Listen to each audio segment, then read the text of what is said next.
Hello, students. We are reading chapter 2 of your English book, Behave, and chapter 2 is the sound of music. So, this chapter is about music. We are reading about some heroes of music, right? Some masters of music. So, part 2. Part 1 was consisting of Evelyn Glennie, who was a deaf master in deaf lady but master in music, and she was master in playing what xylophone. Now we are reading about the Shehnai of Bismillah Khan. Means we are reading about Bismillah Khan. He is literally said the hero of Shehnai, okay, the master of Shehnai. So reading about him. Before you read, do you know these people? What instruments do they play? As we are looking some pictures here, these are musicians of India. We already know them. Some is playing guitar, sitar, and this violin, tabla, and here there's a Shehnai in the last picture. Think of the Shehnai, and the first thing you will probably imagine is a wedding or similar occasion or function. जैसे हम शहनाई के बारे में सुनते हैं students, तो सबसे पहले हमारे दिमाग में क्या आता है? या तो वेडिंग या कोई ओकेशन या कोई फंक्शन, क्योंकि हम मोस्टली ओकेशन और फंक्शन और वेडिंग्स में शहनाई को बजते हुए देखते हैं. The next would probably be Ustad Bismillah Khan. First तो हमारे दिमाग में फंक्शन आता है, and if you know guys, secondly हमारे दिमाग में आते हैं Ustad Bismillah Khan, who is the master in playing shehnai. The Shehnai maestro playing this instrument. Okay, so we are starting this chapter first. Emperor Aurangzeb banned the playing of a musical instrument called pungi in royal residence, for it had a shrill unpleasant sound. Students, before we got independence, पहले Aurangzeb dynasty चलती थी. तो Aurangzeb emperor ने क्या किया, अपने royal palace में पुंगी पहले एक बजाया जाता था, जैसे कि बीन होती है, जो स्नेक्स के लिए बीन होती है, वैसे ही पुंगी होती थी, तब वो बजाई जाती थी. तो उन्होंने अपने रॉयल रेसिडेंस में वो बजाने पे क्या लगा दिया था? बैन लगा दिया था. क्यों लगा दिया था? क्योंकि उसकी अनप्लेजेंट साउंड के कारण. उसका साउंड इतना ज़्यादा पीसफुल नहीं लगता था, प्लेजेंट नहीं लगता था, खुश नहीं करता था. Pungi became the generic name for reeded noise makers. अब ये जो पुंगी है, ये एक इंस्ट्रूमेंट होता था, और ये रीडेड नॉइस मेकर्स के लिए, मतलब कि जो नॉइस मेकर्स मतलब जो इंस्ट्रूमेंट्स होते हैं, और जेनेरिक नेम मतलब कि एक प्रॉपर नेम बन गया था उन ग्रुप ऑफ इंस्ट्रूमेंट्स के लिए. और रीडेड मीन्स व्हाट, कि ऐसे इंस्ट्रूमेंट्स जिनमें रीडिंग्स के लिए वो होती हैं, स्ट्रिंग्स होती हैं, राइट. तो रीडेड न्यूज़ मेकर्स के लिए जेनरिक नेम क्या बन गया था? पुंगी. उन सभी को पुंगी बोला जाता था. few had thought that it would be one day revived. जैसे ही ये पुंगी को बैन किया था एम्परर औरंगज़ेब ने, तो बहुत लोगों ने सोचा था कि एक दिन हम इस बैन को हटाएंगे, और मतलब ये बैन हटेगा कभी न कभी, और वापस से पुंगी बजाई जाएगी. A barber of a family of professional musicians. Professional musician की फैमिली में एक बार्बर था. बार्बर मतलब क्या? नाई. Who had access to the royal palace, जो रॉयल पैलेस में आ सकता था. Decided to improve the tonal quality of pungi. उन्होंने डिसाइड किया कि अब पुंगी तो बैन हो गई है, तो हम पुंगी की टोनल क्वालिटी, जिसकी वजह से वो बैन हो गई अनप्लेजेंट साउंड की वजह से, तो उसके साउंड को इम्प्रूव करने की कोशिश करते हैं. He chose a pipe with natural hollow stem that was longer and broader than the pungi. उन्होंने एक पाइप लिया, और होलो था, होलो स्टीम था, मतलब कि नेचुरल था और अंदर से खाली था, और पुंगी से थोड़ा सा ज़्यादा लंबा और ब्रॉड था, चौड़ा था. And made 7 holes on the body of the pipe. उस पाइप की बॉडी पे उन्होंने क्या कर दिया? 7 होल्स बना दिए. When he played on it, जब उन्होंने उस पर पुंगी जैसे बजाना स्टार्ट किया, closing and opening some of this holes, उन्होंने उसके कुछ होल्स को, जैसे हम आपने सुना होगा, जैसे फ्लूट बजाते हैं, शहनाई बजाते हैं, तो उसके 7 होल्स में से कुछ होल्स को म्यूज़िक मेलोडीज़ बनाने के लिए बंद करना पड़ता है, और उनमें से जो एयर ब्लो होती है उसमें से साउंड क्रिएट होता है. तो उन्होंने क्लोज और ओपन करके soft and melodious sounds were produced. उसकी वजह से क्या हो रहा था, सॉफ्ट और मेलोडियस साउंड्स बन रहे थे। He played the instrument before the royalty and every one was impressed. अब वो रॉयल रेसिडेंस में उनका एक्सेस था, मतलब वहाँ पे वो एंटर हो सकते थे, तो उन्होंने सबके सामने उसे बजाया और एवरी वन, क्या सब लोग जो थे वहाँ पे वो इम्प्रेस हो गए थे उसकी म्यूज़िक से, उसके सॉफ्ट एंड मेलोडियस म्यूज़िक से। The instrument so different from the pungi had to be given a new name। अब यहाँ पे आपको स्टूडेंट्स दो पिक्चर्स दिख रहे होंगे, एक पुंगी है और दूसरा शहनाई जो कि रिक्रिएट किया गया था। तो पुंगी से ये बहुत डिफरेंट दिख रहा था, तो उसको एक नया नाम देना ज़रूरी था। As the story goes, since it was first played in the Shah's chambers. अब जैसे ये इस स्टोरी की वजह से ये कहाँ पे, शाह औरंगज़ेब शाह के चैम्बर्स में बना था and was played by a नाई, एक बारबर ने उसको बजाया था। That is why this instrument is name the shehnai. Shah के रेसिडेंस में बना था और इसको किसने बनाया था, नाई ने। दैट इज़ वाई इस इंस्ट्रूमेंट का नाम क्या हो गया, shehnai. Okay, the sound of the shehnai begin to be considered auspicious. अब शहनाई को जो साउंड है उसको कैसे कंसीडर किया गया, लोग मानने लगे कि ये हमारे लिए गुड फॉर्च्यून लाता है। आपको ऑस्पिशियस का मीनिंग दिख रहा होगा स्टूडेंट्स यहाँ पे। ऑस्पिशियस मीन्स गुड फॉर्च्यून, मतलब कि ये हमारे लिए अच्छा, गुड लक है इसका sound. And for this reason it is still played in temples and is an indispensable component of any north Indian wedding. और इसी रीज़न की वजह से शहनाई को अभी भी कुछ टेम्पल्स में बजाया जाता है। और इंडिस्पेंसिबल कंपोनेंट मतलब कि, इंडिस्पेंसिबल का मतलब देखो students, without which a piece of work can not be done, मतलब उसके बिना काम नहीं हो सकता। तो बहुत इंपॉर्टेंट कंपोनेंट बन गया था नॉर्थ इंडियन वेडिंग्स का। अभी भी अगर स्टूडेंट्स आप नॉर्थ इंडियन वेडिंग्स देखोगे तो शहनाई के बिना वहाँ पे शादियाँ नहीं होती हैं। In the past the shehnai was a part of नौबत और traditional ensemble of 9 instruments founded royal courts. Past में ही जो शहनाई थी ये नौबत और ट्रेडिशनल ensemble, इस मतलब जो रॉयल कोर्ट्स में इंस्ट्रूमेंट्स पाए जाते थे। ensemble मतलब सुनो स्टूडेंट्स, ये स्पेलिंग ensemble से, बट इसको प्रोनाउंस किया जाता है ensemble। और इसका मतलब है things considered as a group, मतलब इंस्ट्रूमेंट्स का एक ग्रुप। ओके, तो पास्ट में क्या होता था कि शहनाई को उस ट्रेडिशनल ensemble का एक पार्ट माना जाता था। प्रॉपर 9 इंस्ट्रूमेंट्स का एक ग्रुप होता था, उसमें शहनाई रॉयल कोर्ट्स में होती थी। Till recently it was use only in temples and weddings. जैसे ही वो सिर्फ टेम्पल्स और वेडिंग्स में धीरे धीरे यूज़ होने लगी। The credit for bringing this instrument on to the classical stage goes to Ustad Bismillah Khan. मतलब कि सिर्फ टेम्पल्स और वेडिंग्स में उसको बजाया जाता था, तो उसको क्लासिकल स्टेज पर लेकर आना, क्लासिकल इंस्ट्रूमेंट्स में ग्रुप करना, उसका क्रेडिट किसको जाता है, उस्ताद बिस्मिल्लाह खान को। स्टूडेंट्स ये जिसने शहनाई रिक्रिएट करी थी पुंगी से, वो एक बारबर थे और उसी के ऊपर उनका नाम शहनाई पड़ा था। लेकिन यहाँ पे उस्ताद बिस्मिल्लाह खान का रोल ये है कि इन्होंने शहनाई को सिर्फ टेम्पल्स और वेडिंग से निकाल कर क्लासिकल स्टेज दिया था। इन्होंने इस इंस्ट्रूमेंट को इतना अच्छे से सीखा कि उन्होंने उसको बहुत बड़े लेवल पर आगे भी यूज़ किया।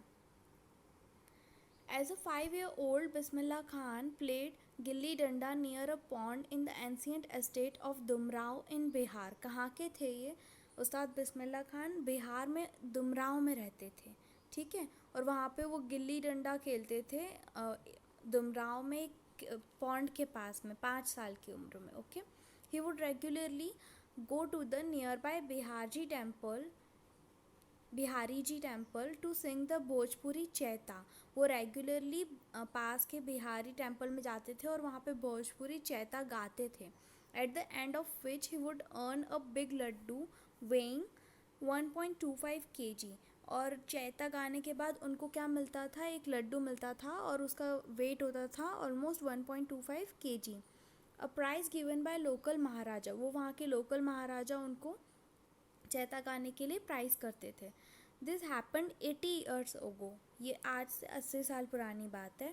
And the little boy has travelled far to earn the highest civilian award in India, the Bharat Ratna. और यहाँ से इनकी जर्नी स्टार्ट हुई थी बिस्मिल्लाह खान की, और उन्होंने बहुत ज़्यादा लंबा सफ़र तय किया है और फाइनली उनको इंडिया में एक सिविलियन अवार्ड मिला ये शहनाई बजाने के लिए। कौन सा अवार्ड? भारत रत्न। स्टार्टिंग इनको भारत रत्न अवार्ड मिला था। इनको बहुत सारे अवार्ड मिले हुए स्टूडेंट्स, अभी हम पढ़ेंगे। Born on 21 March 1916, Bismillah Khan का बर्थ कब हुआ था? 21 मार्च 1916।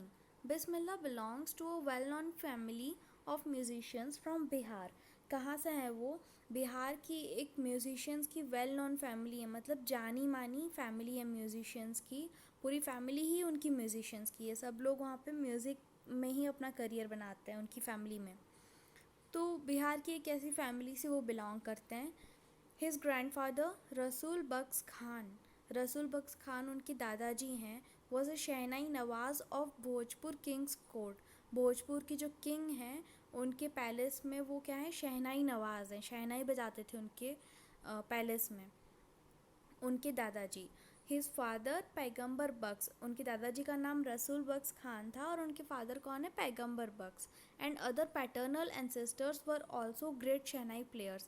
पैटर्नल एंसेस्टर्स मतलब कि उनके पापा के पूर्वज भी बहुत ग्रेट शहनाई प्लेयर्स रह चुके हैं। The young boy took to the music early in life. उन्होंने अपनी लाइफ में बहुत जल्दी बहुत यंग एज में ही म्यूज़िक को अपनी लाइफ बना लिया था। At the age of 3, when his mother took him to his maternal uncle's house in Banaras, जब वो 3 साल के थे तो जब उनकी मम्मा उनको मैटरनल अंकल के हाउस पे ले गई थी। Maternal uncle means what?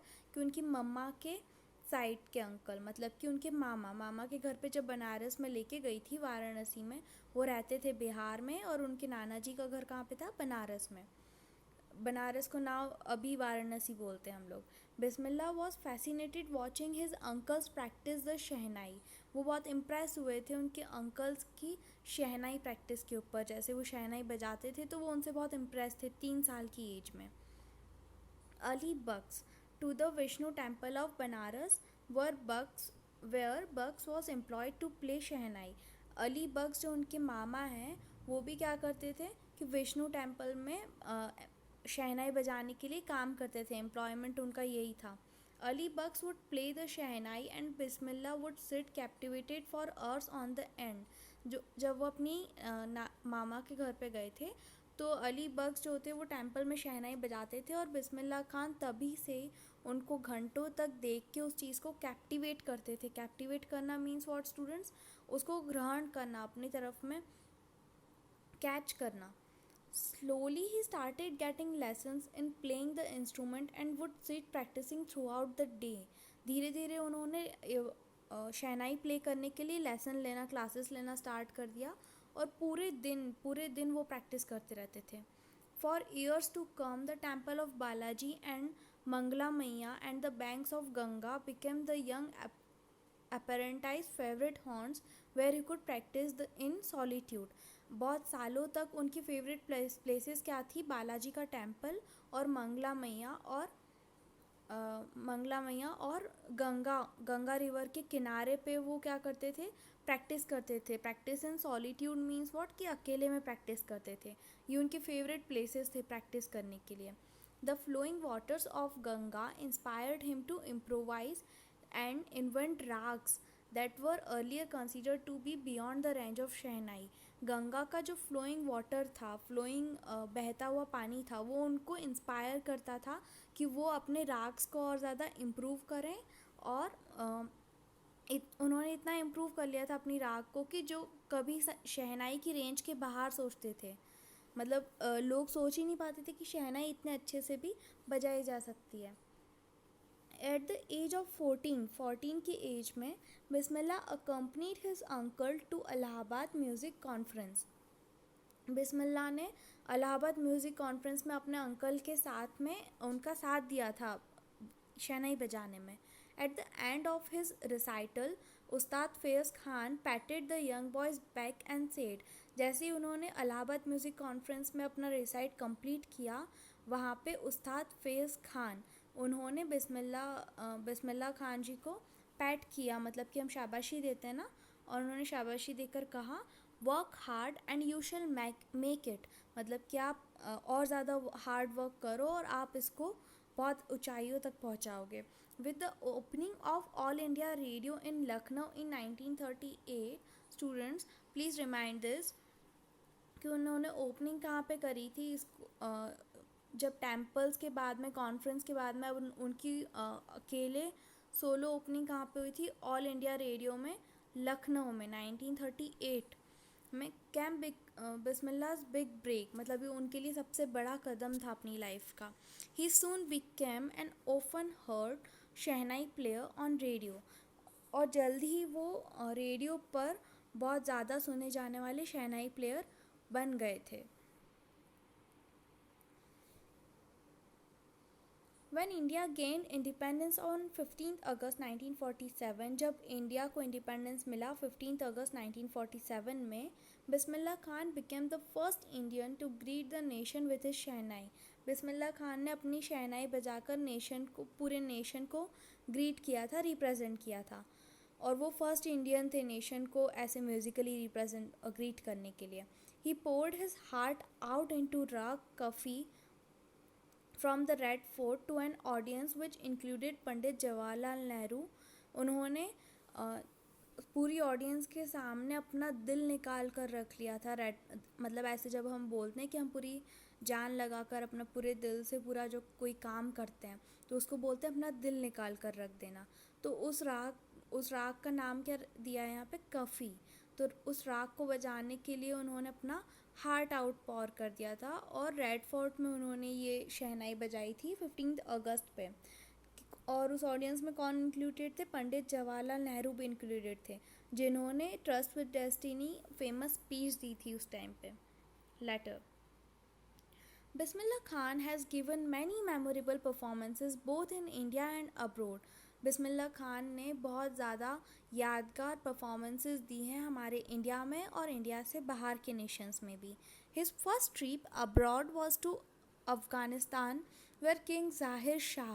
उनकी फ़र्स्ट ट्रिप इंडिया से बाहर कौन सी थी? अफ़गानिस्तान में उन्होंने परफॉर्म किया था, जहाँ पे किंग ज़ाहिर शाह थे उस टाइम पे. Was so taken by the maestro and he gifted him priceless Persian carpets. वो उनसे, उनके मास्टरी से इतना ज़्यादा खुश थे कि उन्होंने क्या किया, इतना ज़्यादा अट्रैक्टेड थे कि उन्होंने पर्सियन कारपेट्स गिफ्ट किए थे जो कि प्राइसलेस थे, मतलब अनमोल थे.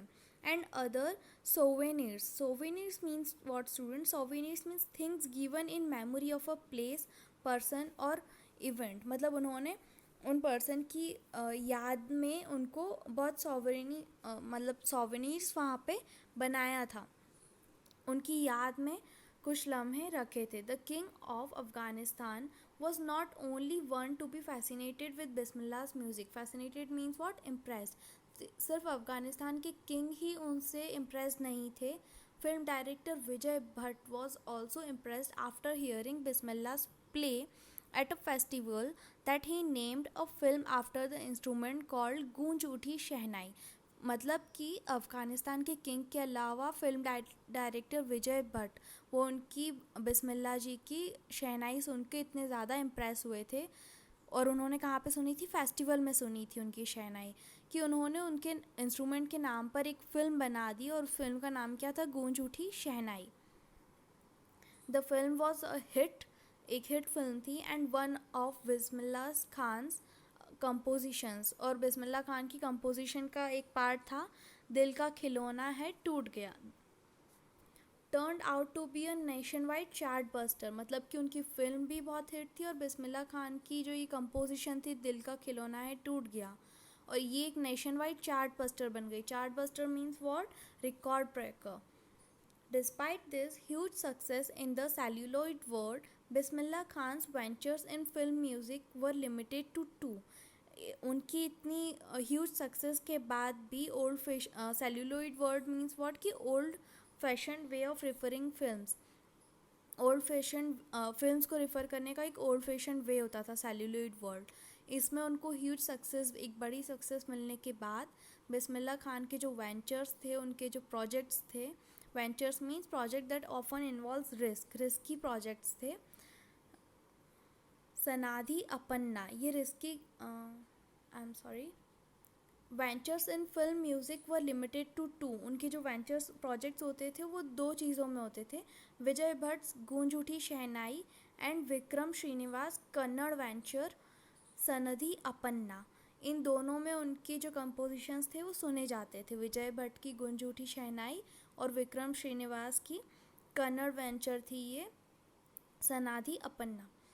I just can't come to the terms with the artificiality and glamour of the film world, he says with emphasis। मतलब कि उन्होंने बोला कि मैं आर्टिफिशियली जो फिल्म वर्ल्ड का ग्लैमर है, फिल्म वर्ल्ड में हम बोलते हैं कि सपनों की दुनिया होती है, तो वो उस ग्लैमर से उठ के, मतलब उस टर्म्स में नहीं आना चाहते थे, उससे उठ के और भी कुछ करना चाहते थे। ये उनके कहे गए शब्द हैं।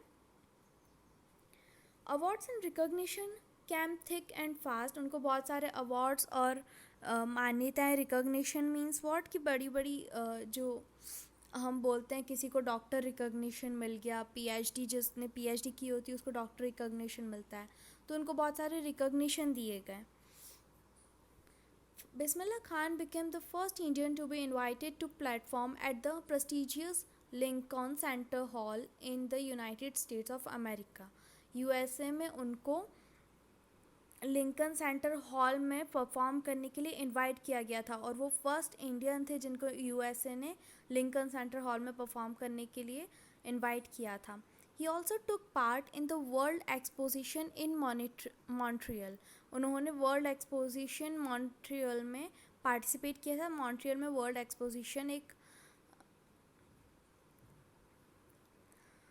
वर्ल्ड एक्सपोजिशन मॉन्ट्रियल में पार्टिसिपेट किया था। In the Cannes art festival and in the Osaka trade fair. Osaka trade fair मतलब कि ये ओसाका ट्रेड मेला है, ट्रेड मेला, वहाँ पे भी उन्होंने परफॉर्म किया था, और कैंस आर्ट फेस्टिवल में भी परफॉर्म किया था। So well known did he become internationally that the auditorium in Tehran was named after him. वो इतने ज़्यादा वेल नोन हो गए थे, इतनी ज़्यादा उनकी पहुँच, इतनी ज़्यादा रिकॉग्निशन उनको मिल गया था कि एक तेहरान में एक ऑडिटोरियम उनके नाम पे ही बना था, तेहर म्यूज़िक उस्ताद बिस्मिल्लाह खान, ये ऑडिटोरियम का नाम है। National awards like the Padma Shri, the Padma Bhushan and the Padma Vibhushan were conferred to him। उनको कौन कौन से अवार्ड्स मिले हुए थे? पद्म श्री, पद्म भूषण और Padma Vibhushan. In 2001, Ustad Bismillah Khan was awarded India's highest civilian award। 2001 में उनको इंडिया का सबसे बड़ा सिविलियन अवार्ड मिला था, Bharat Ratna. With the coveted award with rare happiness he said. इतने ज़्यादा डिज़ायर्ड, उतने ज़्यादा मतलब डिज़ायरनेस थी उनको, इच्छा थी उस अवार्ड को पाने की, लेकिन फिर भी कम हैप्पीनेस के साथ उन्होंने कहा, all I would like to say is teach your children music. उन्होंने सिर्फ इतना ही कहा कि अपने चिल्ड्रन को म्यूज़िक सिखाएं, अपने बच्चों को म्यूज़िक सिखाएं। This is Hindustan's richest tradition. ये हमारे हिंदुस्तान का सबसे रिचेस्ट ट्रेडिशन है। Even the west is now coming to learn our music. Even western culture भी अब हमारे म्यूज़िक सीखने के लिए आते हैं। In spite of having travelled all over the world, Khan sahab as he is fondly called, पूरे वर्ल्ड में ट्रैवल करने के बाद उनको क्या कहा जाता है फ़िलहाल? खान साहब, मतलब लोग खुशी से उनको खान साहब बोलते हैं। Is exceedingly fond of Banaras and Dumraon. मतलब पूरा वर्ल्ड घूमने के बाद भी खान साहब जो हैं उनको बनारस और दुमराव की बहुत याद आती है। बनारस उनके मामा का घर था और दुमराव में वो पैदा हुए थे। They remain for him the most wonderful towns of the world. और वो दोनों उनके लिए वर्ल्ड के सबसे दो वंडरफुल टाउन्स थे, शहर थे। A student of his once wanted him to head a shehnai school in the USA. उनका एक स्टूडेंट था यूएसए में, और वो चाहते थे कि बिस्मिल्लाह खान जो है वो हेड बने उस शहनाई स्कूल के, वो उनका स्टूडेंट चाहता था। And the student promised to recreate the atmosphere of Banaras by replicating temples there। और उस स्टूडेंट ने उनको प्रॉमिस किया था कि आप अगर यहाँ पे शहनाई स्कूल के हेड बनते हो तो हम यहाँ पे पूरा बनारस का एटमॉस्फेयर बना देंगे और यहाँ पे टेम्पल्स मतलब टेम्पल्स वगैरह प्लेस करके हम यूएसए को बनारस जैसा एटमॉस्फेयर दे देंगे. But Khan Sahab asked him if he would be able to transport river Ganga as well. लेकिन बनारस में क्या है, गंगा रिवर है और गंगा रिवर के पास में ही वो प्रैक्टिस करते थे.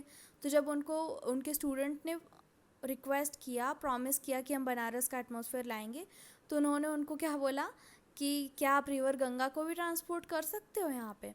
Letter he is remembered to have said. और बाद में उन्होंने मतलब उनकी याद में ऐसे कहा जाता है कि उन्होंने ऐसा कहा था. That is why when ever I am in a foreign country, इसीलिए वो जब भी एक फॉरेन कंट्री में होता हूँ, आई कीप यर्निंग टू सी हिंदुस्तान. मैं हिंदुस्तान को फिर से देखने की, फिर से वहाँ पे जाने के लिए बहुत जल्दी करता हूँ. While in Mumbai I think of only Banaras. जैसे मैं मुंबई में जब भी मैं मुंबई में रहता हूँ तो मैं सिर्फ बनारस के बारे में सोचता हूँ एंड द होली गंगा, पवित्र गंगा नदी के बारे में सोचता हूँ. एंड वाइल इन बनारस, जब वो बनारस में रहते हैं, आई मिस द यूनिक मठ ऑफ दुमराव. जब वो बनारस में रहते हैं तो वो किसको मिस करते हैं, दुमराव के मठ को यूज़ करते हैं. ये कन्वर्सेशन है जो रियल कन्वर्सेशन है Shekhar Gupta. When partition happen didn't you and your family think of moving to Pakistan. उन्होंने एक क्वेश्चन किया था बिस्मिल्लाह खान से कि जब पार्टीशन हुआ तो आपने क्या ये नहीं सोचा कि आपको और आपकी फैमिली को पाकिस्तान मूव कर जाना चाहिए. तो बिस्मिल्लाह खान ने क्या आंसर दिया था, गॉड फॉरविड मी लीव बनारस. मतलब कि हे भगवान, मैं बनारस को छोड़ूं, नेवर, मतलब कभी नहीं. I want to Pakistan, I went to Pakistan once. मैं एक बार पाकिस्तान गया था. I cross the border just to say I have been to Pakistan. मैंने बॉर्डर क्रॉस करी सिर्फ इतना कहने के लिए कि मैं पाकिस्तान आया हुआ हूँ. I was there for about an hour. मैं 1 घंटा वहाँ पे रहा. I said namaskar to Pakistanis. मैंने पाकिस्तानीज़ को नमस्कार कहा. एंड सलाम अलैकुम टू इंडियंस को सलाम अलैकुम कहा. I had a good laugh. और इतना करने के बाद वो उनको एक गुड लाफ दिया उन्होंने. ये अक्टूबर 2005 की बात है. Ustad Bismillah Khan's life is a perfect example of the rich cultural heritage of India. Ustad Bismillah Khan की लाइफ एक परफेक्ट एग्जाम्पल है जो इंडिया की कल्चर हेरिटेज को अच्छे से बताता है. One that effortlessly accepts that a Dewald Muslim like him. जो हमारी जो कल्चरल हेरिटेज है वो एक्सेप्ट करती है एफर्टलेसली, मतलब कि बहुत अच्छे से एक्सेप्ट करती है कि एक डिवॉल्ट मुस्लिम, डिवॉल्ट मीन्स व्हाट, कि believing strongly in a religion and obeying its, मतलब हर रिलीजन को अच्छे से बिलीव करना, उस पर भरोसा रखना और उनके लॉज को अच्छे से ओबे करना. एंड डिवॉल्ट Muslim like him can very naturally play the shehnai. इतना डिवॉल्ट मुस्लिम जो अपने रिलीजन को बहुत ओबे करता है, वो इतने अच्छे से नेचुरली शहनाई प्ले कर सकता है. Every morning at Kashi Vishwanath temple. कहाँ पे, काशी विश्वनाथ टेम्पल पे इतने अच्छे से नेचुरली शहनाई प्ले कर सकता है. Ustad Bismillah Khan passed away on 21 अगस्त 2006. 21 अगस्त 2006 में उनकी डेथ हो गई at the age of 90 after a prolonged illness. मतलब कि बहुत टाइम बीमार रहने के बाद वो 90 की एज में 21 अगस्त 2006 को उनकी डेथ हो गई. He was given a state funeral and the government of India declared one day of national mourning. मतलब कि स्टेट फनरल हुआ था उनका और इंडिया की गवर्नमेंट ने 1 डे श्रद्धांजलि के लिए नेशनल हॉलीडे रखा था. Okay, so this was all about this chapter part 2. We have read about Bismillah Khan, who is a master in playing Shehnai in India and has great many awards and recognitions. I hope students आपको ये chapter समझ में आया होगा. Try to write this question answers in your notebook.